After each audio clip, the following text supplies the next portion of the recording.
Pearl Harbor being the beginning, it it was chaotic, it was bloody,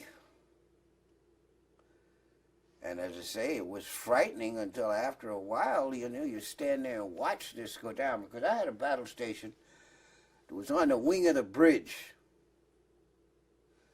so I could see it from that port hand and watch the whole scene. Because I watched Oklahoma roll over while Arizona was still exploding.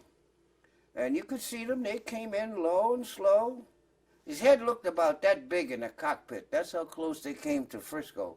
They just flew right across the bow, heading toward the air station, and the battleships lined up at the moorings. Dropped that torpedo. You could see it fall. No big splash. Pretty soon, boom, boom. And Tennessee, West Virginia, they just settled to the bottom. Well, there's only about that much water between the bottom and the ship's bottom anyway, because that area was pretty shallow. They used to dredge it about every 2 years, something like that, just to keep enough bottom there so that when the tide went out, the ships weren't sitting in the sand. And they just raised hell. I could look aft and could see all these little dots diving and swooping over Hickam Field. That's that Army Air Corps field at the time.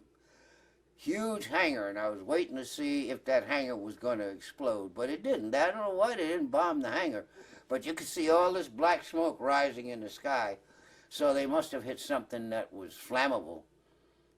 Looked like oil smoke, so maybe they just hit where there was fuel or oil or whatever.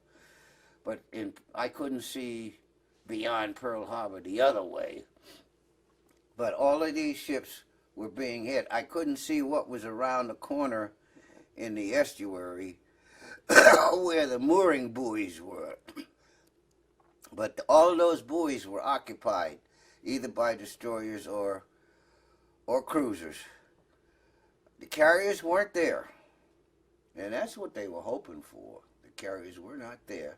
And the reason I was able to see what was really going on out there was the fact that they had moved us out, turned our stern end to, and backed us into the yard alongside the pier. So the bow was pointed out into the water, and so I could see everything that was going on around us. And I just stood and watched. And I had the phones. See, this battle station that we had at the time, there were 5 of us. And we're stationed around this bridge. And they called us Sky Lookouts. Well, I went to that battle station, the only one that showed up. I don't know where everybody else was. I don't know where they went, or if they went anywhere at all. But I went there, and I grabbed a set of phones. The binoculars were all gone. They had been taken over to the optical shop for refurbishment. So I put on the phones. I'd say about 5 or 10 minutes after this raid had commenced, a voice from out of damage control. His name was Cronmiller. He was an ensign. He wanted to know who we were speaking to, and I told him. So he says, "What's going on up there?" So I told him that we were being attacked by Japanese Air Force. "Don't you get wise with me, Ward. I asked you a question." So I began to describe what I was looking at.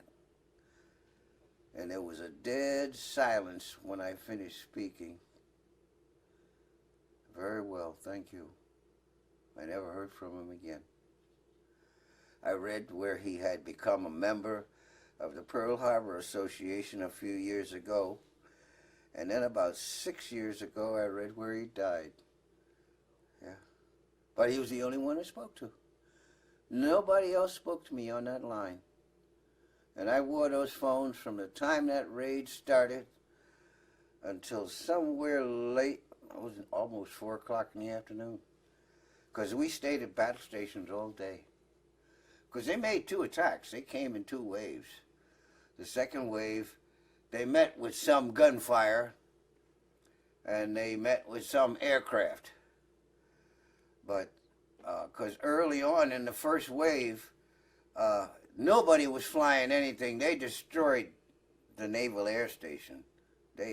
Oh man, they totally destroyed that thing. And we didn't have the kind of armament that was later developed and put aboard all the combat ships, all ships, to tell the truth. I don't think there was a ship out there that didn't have at least a 20 millimeter aboard. But all we ever had when it came to anti-aircraft was the secondary battery, 5-inch guns, and they called them dual-purpose guns because they could reach an angle of about 60 degrees.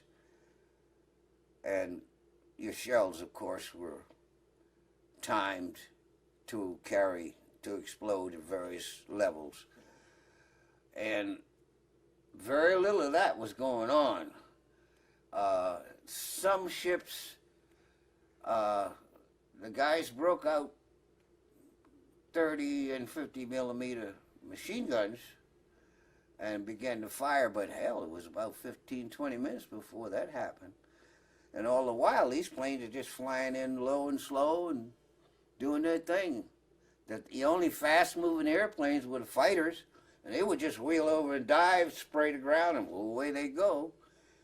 And that lasted until about, let's see, it started at about 5 minutes to 8 in the morning.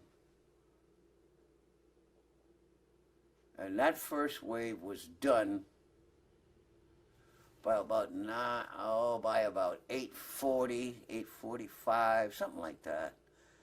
And it was quiet for a while. 0900, here comes another bunch. And they did the finishing touches. But oh my God.